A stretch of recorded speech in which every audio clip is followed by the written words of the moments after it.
La guerre froide, un monde bipolaire, 1947-1989. Lorsque l'Allemagne et le Japon capitulent en 1945, la question de la reconstruction de l'Europe et du monde se pose. Le monde va voir s'affronter deux modèles politiques et économiques qui apportent chacun leur vision du monde. Ces deux modèles sont d'un côté le libéralisme porté par les États-Unis et de l'autre côté le communisme porté par l'URSS. Au temps de la guerre froide, le monde est donc divisé en deux blocs. Le bloc de l'Ouest est dominé par les États-Unis. Il se fonde sur la démocratie libérale qui protège les libertés individuelles et qui se caractérise par le capitalisme financier. Le bloc de l'Est, quant à lui, se fonde sur le système communiste, dans lequel les libertés individuelles sont supprimées, ainsi que les partis politiques. Alors pour rappel, l'objectif du système communiste est d'établir par la force une société égalitaire dans laquelle tout le monde possède le même niveau de richesse et d'éducation. Ces deux modèles vont alors s'opposer d'une façon un peu particulière, puisqu'il n'y aura pas de conflit direct entre les États-Unis et l'URSS, mais seulement des conflits interposés. Cela veut dire que ce sont les alliés ou les colonies de chaque pays qui vont s'affronter, et donc ce qu'on appelle la guerre froide, c'est une guerre indirecte, une guerre sans affrontement direct. Grand 1, la création de l'ONU. Le 26 juin 1945, 51 États signent une charte qui crée l'Organisation des Nations Unies, ou l'ONU. Cette organisation a pour objectif de maintenir et de préserver la paix dans le monde, en favorisant le dialogue et la diplomatie entre les pays, et en garantissant le respect des droits de l'homme. Son objectif est aussi de favoriser le progrès social et l'éducation partout dans le monde. L'ONU a son siège à New York, et en 1945, cette organisation internationale porte donc l'espoir d'un monde nouveau. L'organe central de l'ONU est le Conseil de sécurité, chargé de surveiller les menaces et les conflits mondiaux. Il est composé de 15 membres, dont 5 sont permanents, l'URSS, les États-Unis, la Chine, la France et le Royaume-Uni, autrement dit les vainqueurs de la Seconde Guerre mondiale. Chaque membre permanent au Conseil de sécurité possède un droit de veto. Donc ces pays ont le droit de s'opposer à une décision de l'ONU qui est alors immédiatement bloquée. Ce droit de veto pose donc des limites pour le fonctionnement de l'ONU. D'autant plus qu'au sein du Conseil de sécurité, il y a les deux pays dont les idéologies s'opposent, les États-Unis et l'URSS. À part le Conseil de sécurité, l'ONU est constituée d'une assemblée générale qui vote les recommandations, d'un secrétariat général qui exécute les décisions de l'Assemblée, d'un conseil économique et social qui organise la coopération internationale, l'UNESCO et l'UNICEF en font par exemple partie, et enfin, l'ONU possède une cour internationale de justice. Grand 2, la constitution de deux blocs après 1945, un monde bipolaire. Alors, malgré le nouvel espoir porté par la création de l'ONU en 1945, les conflits ne cessent pas pour autant au XXe siècle. Dès la fin de la Seconde Guerre mondiale, les États-Unis et l'URSS, qui s'étaient alliés pour lutter contre le nazisme, s'opposent pour imposer au monde leur idéologie. Entre 1945 et 1947, on assiste à l'établissement d'un rideau de fer en Europe, une expression qui désigne la séparation entre l'Europe de l'Ouest et l'Europe de l'Est.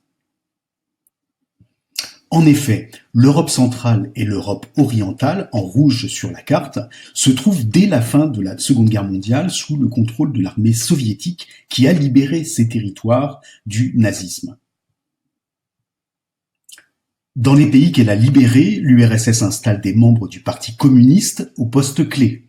Ainsi, dès 1946, se mettent en place des démocraties populaires en Europe de l'Est, en Pologne, en Tchécoslovaquie, en Hongrie, en Roumanie, en Bulgarie notamment.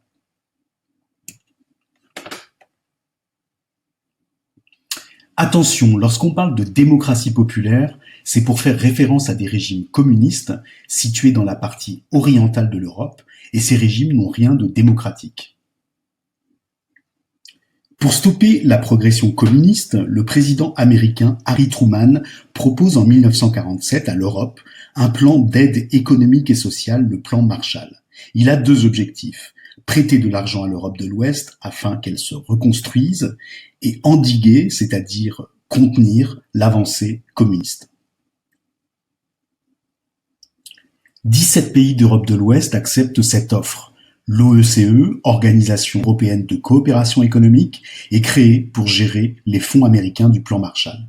L'Europe naît donc en 1947 dans ce contexte de lutte entre le communisme et le libéralisme.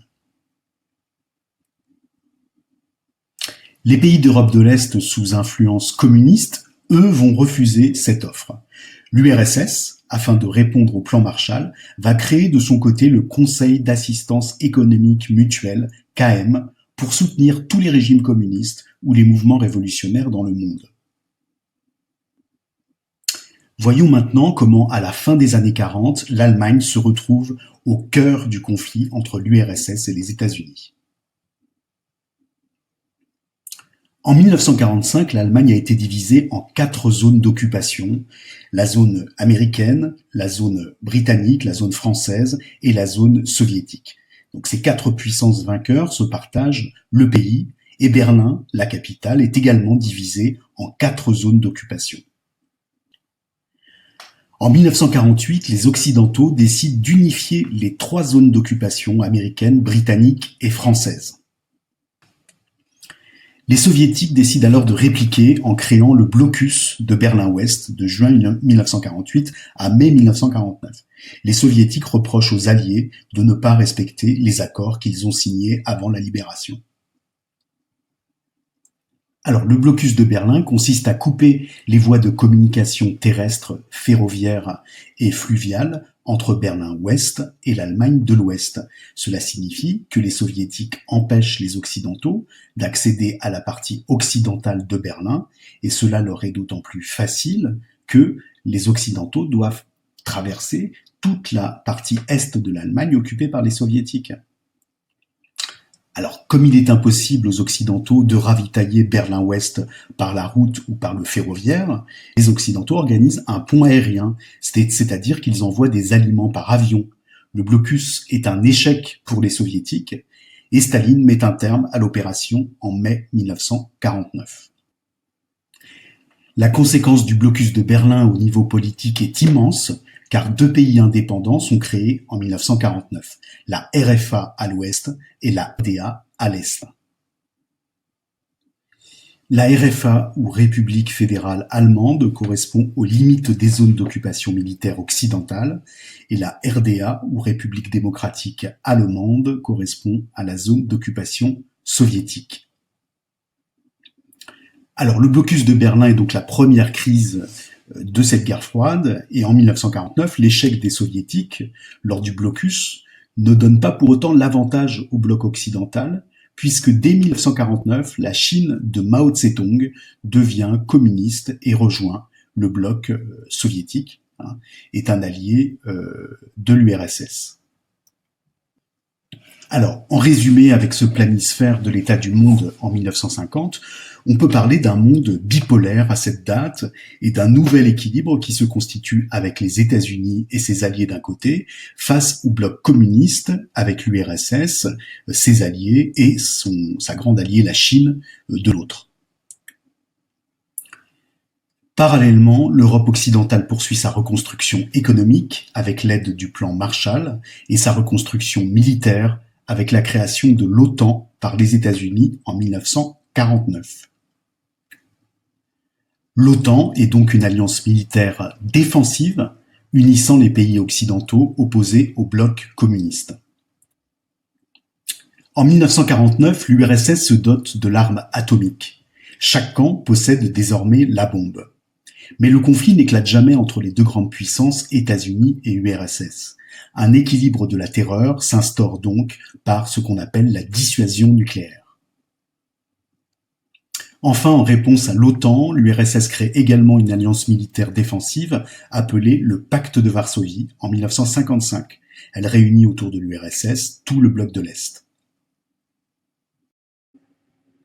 Grand 3, propagande, crise et course aux armements. Petit 1, la propagande. Pendant toute la durée de la guerre froide, États-Unis et URSS rivalisent dans tous les domaines. Ils se livrent notamment une guerre idéologique et culturelle par la BD, le cinéma, qui font œuvre de propagande. Ici, Captain America célèbre dans les années 50 pour sauver le monde du communisme. Au cinéma, dans les années 1980, c'est le boxeur américain Rocky Balboa qui affronte le géant soviétique